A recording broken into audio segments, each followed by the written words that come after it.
Welcome to the Slop Farm. Enjoy the video. You begin by opening XML copy editor with your file ready. Make a backup now. First, confirm encoding is UTF-8 and enable validation against the schema or DTD so errors surface as you edit.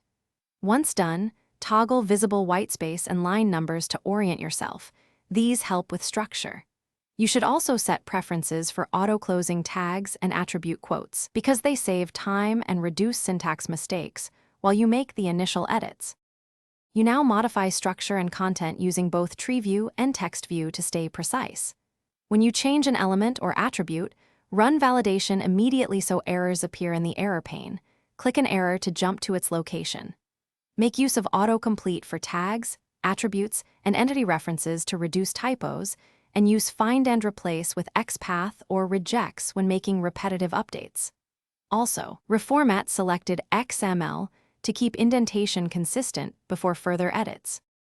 You finish by saving incrementally, then run any downstream tests or loads that consume the XML so you validate real-world behavior. If everything parses, finalize and commit your edited file.